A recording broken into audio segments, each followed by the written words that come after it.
O nosso protagonista acaba indo parar em outro mundo de fantasia. Com sua habilidade de devorar os monstros e conseguir as habilidades deles, esse mundo era como um paraíso para ele. E assim, usando essa habilidade, ele começa a se aventurar nesse novo lugar. Esta é a parte 7. Se ainda não viu as partes anteriores, deixarei uma playlist abaixo para vocês. Agora continuaremos de onde paramos. Um mensageiro vem reportar ao rei que Motoya e seu grupo eliminaram o rei demônio e ajudaram a repelir o exército demoníaco. Mesmo o rei não acreditando, devido aos outros nobres ficarem muito felizes com a vitória, ele não tinha escolha a não ser reconhecer. Assim, fala que o príncipe realizou um grande feito e diz para o mensageiro que já pode ir. O rei pensa que ele e aquele pirralho são muito parecidos, se questionando se ele derrotou o rei demônio com um único golpe, mas acredita que isso pode ser real, já que as habilidades daquele pirralho são reais. Porém, não acredita que o herói e a sacerdotisa morreram enquanto lutavam contra o rei demônio. Isso estava fora de cogitação, onde o herói e a sacerdotisa não morreram durante a luta, mas foram mortos pelo príncipe logo depois. Ele sabe disso porque faria o mesmo, e se por acaso fosse culpa daquele pirralho, não seria estranho para ele colocar o plano em ação e matar o herói, e seria mais natural para ele fazer isso. Então, a única questão sobrando é como ele pretendeu fazer isso sem receber o castigo do céu. A autoridade da família real é construída sobre a fé e lealdade da deusa. Matando o herói, o príncipe cometeu um pecado imperdoável. Porém, o príncipe não mostra sinais de ter recebido o castigo do céu. Os crentes na fé da deusa foram ouvir o oráculo, mas o que retornou foi apenas um grande elogio por ele ter contribuído mais para o mundo que qualquer herói antes dele. Por causa disso, aqueles que apoiaram a princesa se voltaram para o príncipe. Não importa o quanto ele pense sobre isso, é um absurdo, mas se o que ele está dizendo for realmente verdade, é algo que ele deve reconhecer. É que o príncipe mudou e todos os rumores são verdades. Não há nenhuma lei em vigor que impeça o pirralho de mudar, e ele pode ter tratado o garoto muito severamente. Devido a isso, parece que ele também precisa mudar a maneira que pensa. Com o passar do tempo, o príncipe não voltou para a capital. Ao invés de retornar para o Reino Seguro, ele viajou por Grande Contine e continuou a destruir os remanescentes do exército demoníaco. A visão dele nas costas de um dragão enorme voando pelo céu deixou uma impressão tão profunda na mente das pessoas que até mesmo os nobres mais hostis a ele começaram a vê-lo como um herói. Assim, alguns dias depois, na capital, o herói retorna e é recebido por uma multidão que comemora. Motoya pensa que está de volta e diz para o velho maldito esperar. Próximo ao palácio, Motoya fala que vê que eles estão muito ocupados preparando a audiência com o rei, onde parece que eles dois são os únicos em paz. Mas, dito isso, o velhote está bem alerta com o Sr. Qin. Ele estava bem estressado quando ele veio da última vez. Foi uma boa oportunidade para aproveitar uma grande honra. Com isso, pergunta se Qin não se arrepende. Ele fala que não liga muito para isso, onde de qualquer forma chega disso, e questiona se esse plano é realmente infalível. Motoya confirma, dizendo que a informação que recebeu diretamente da deusa, e pergunta se não estava na hora do Sr. Qin começar a se mover. Qin fala que já sabe disso, assim Motoya pede para tomar conta dele. Pouco tempo depois, chega a hora de Motoya se encontrar com o rei. O rei se pergunta se é correto receber o pirralho neste lugar desse jeito, onde estava acreditando que ele tinha mudado durante as suas viagens. Em seguida, um soldado pede a Motoya para guardar sua espada por enquanto. O rei tinha ordenado esse soldado para pegar a espada e eliminar o príncipe no momento certo. Mesmo todos bastante nervosos, Motoya não se importa e entrega sua espada e pergunta como seu pai estava. O rei fala que estava bem e também estava feliz em vê-lo saudável. Motoya diz que é tudo graças à sua preocupação. O rei pergunta se ele ganhou algo durante suas viagens. Motoya fala que entendeu o quanto Vossa Majestade teve que sacrificar por seus súditos e também percebeu o quão pesado deve ser o peso da cabeça que utiliza a coroa.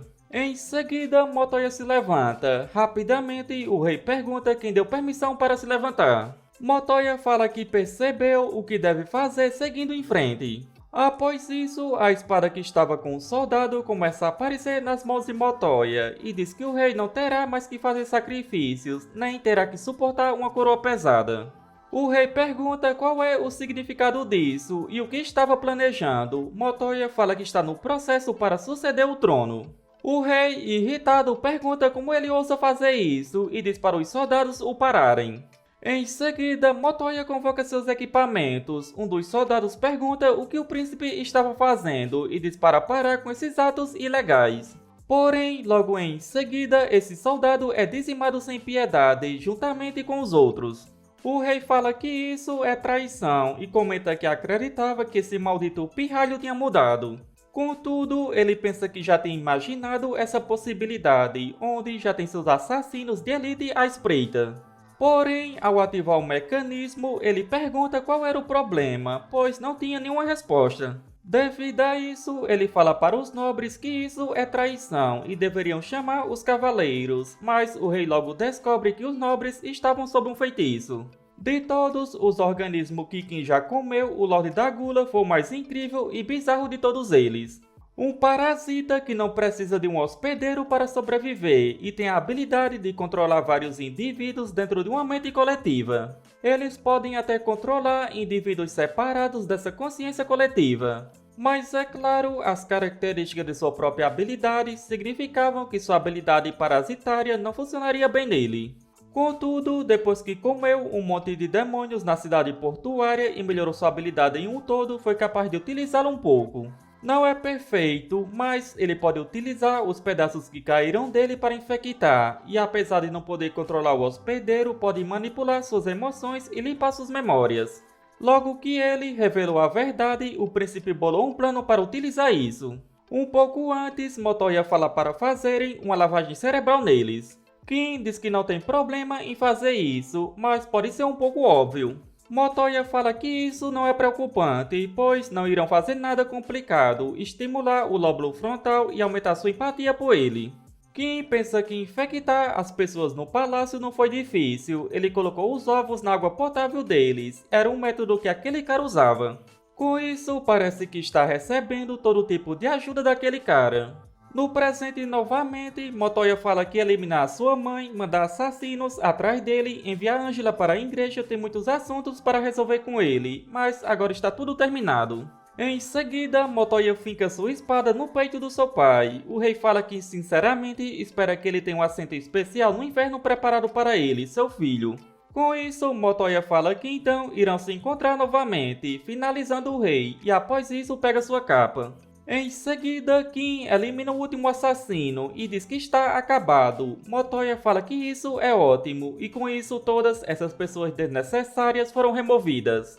Agora não tem mais nada no seu caminho, ele se tornou o rei. O desejo que Motoya pediu à deusa foi simplesmente conhecimento.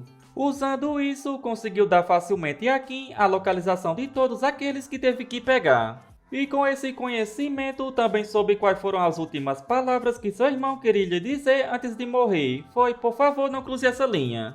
Motoya comenta que é realmente do feito dele dizer algo assim e não sentir nenhum tipo de ressentimento da situação.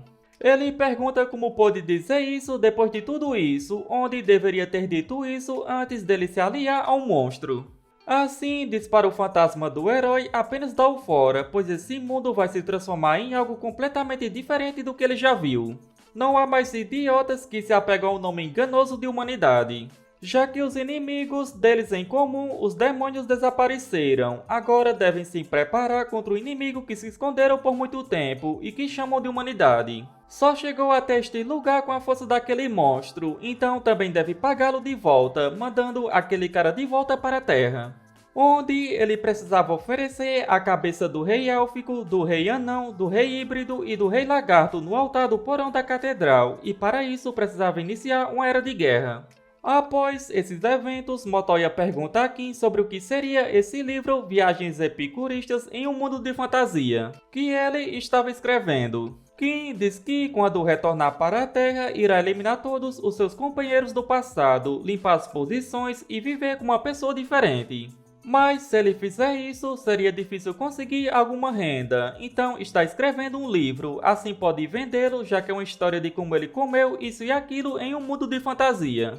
Motoya fala que esse título não acha que venderá bastante, com isso seria melhor algo mais intuitivo, e como ele é o protagonista da história, poderia ser Eu Fico Mais Forte Comendo. Kim fala que não há nenhum problema com qual título será, já que está pensando em usar um autor fantasma. Ele pode ter a habilidade de comer, mas não possui nenhum talento para coisas assim. Motoya pergunta o que ele fará se isso não vender. Kim fala que não tem como não vender, é algo que ele mesmo experimentou. A realidade é diferente, e se tornar um autor milionário é uma certeza, pode ter se adaptado em uma épica trilogia de filmes de fantasia e ser um grande sucesso. Motoya fala que entendeu, e isso é para quando retornar à Terra, então deveriam discutir como lhe mandar de volta, onde primeiro as condições de retorno que ele aprendeu com a deusa. Kim fala que ele tinha dito que tudo o que eles tinham que fazer era eliminar o rei de cada raça e oferecer suas cabeças. Motoya diz que não agora, onde é diferente de quando estavam caçando o Rei Demônio. Poderiam pegar os melhores e mais brilhantes, visando no reis como naquela época. Mas então os herdeiros poderiam assumir e declarar punição pela arrogância humana, se unirem com outras raças e os invadirem. Os elfos com seus arcos e habilidades, os anões tendo dominado a magia por meio de seus talentos no processamento de metais, e ambos os híbridos e reptilianos transcendendo os humanos com seus corpos poderosos. Os humanos podem ter vantagem em número, mas se levar em consideração as habilidades especiais das outras espécies, ele não tem muita chance contra eles. Se eles se unirem, sua garganta será cortada. E por agora tem que estabilizar as forças internas deles. Se ele se concentrar em centralizar o poder e trazer as outras nações em seu plano, então a guerra total com nações de outras espécies pode ser possível. Em seguida, Motoya entrega a Kim uma lista de procurados. Kim, irritado, pergunta se está sendo comandado, e Motoya nega, dizendo que isso é apenas um pedido, e pede para virar a página. Ao fazer isso, Kim encontra várias informações sobre localizações de criaturas, o que o deixa bastante feliz, pois isso era um mapa do tesouro. Motoya diz que está feliz que ele tenha gostado, e também fala que o sucessor desse trono irá usar sua autoridade para nomeá-lo como investigador secreto da realeza. Kim pergunta se havia uma posição assim nesse país, e Motoya diz que criou agora, mas o mais importante, diferente do Cavaleiro Guardião, o investigador secreto da realeza pode se mover livremente quando quiser e tem autoridade para isso. Kim pensa que recebeu esse mapa do tesouro e o poder de sair dos olhos da sociedade e agir como ele quiser, em troca precisa lidar com os inimigos do príncipe. Com isso, diz que o contrato está estabelecido e diz que vai sair agora. Motoya fala que a cerimônia de coroação será nesse mesmo período no ano que vem, então pede para ele ter certeza de retornar nesse tempo. Onde seria irritante se o rumor de que os dois heróis que derrotaram o Rei Demônio não se dão bem se espalhasse. Após isso, Kim se pergunta aonde deveria ir, qual rota deveria seguir e como deve fazer isso. O que ele precisa fazer primeiro e o que estaria bem deixar para depois, e como usar essas informações da forma mais eficiente. Mas a única coisa que tem certeza é que depois dessa viagem estará muito mais forte. Em outro lugar, uma pessoa pergunta a Motoya se estava tudo bem. Motoya questiona o que ele queria dizer. Essa pessoa fala que o Sr. Kim é um poderoso soldado e se ele não está sempre ao lado de Vossa Majestade, poderia se tornar um problema para sua segurança. Motoya diz para ele parar de falar coisas inúteis, perguntando se ele não está do seu lado para prevenir que esses problemas aconteçam. O cara pede para ser perdoado. Motoya fala que se ele acha que está arrependido, então deve provar com resultados e suas habilidades. O assassino-chefe, o líder dos assassinos reais, sob o comando direto do rei, como o príncipe eliminou o rei anterior, fez os assassinos reais seus subordinados. O rei original estava passando o comando dos assassinos para o príncipe. O primeiro príncipe sucederia o rei e iluminaria tudo. O segundo príncipe se tornaria o chanceler e o líder dos assassinos. Ele trabalharia como a sombra do rei e engoliria seus inimigos. Esse era o plano dele, contudo, por conta do primeiro príncipe que foi criado muito justamente e tornou-se o herói, o plano dele falhou. Em qualquer caso, o plano já tinha progredido por muito tempo, e quando os requisitos específicos foram alcançados, os assassinos reais estavam doutrinados para serem leais não só ao rei, mas também ao príncipe.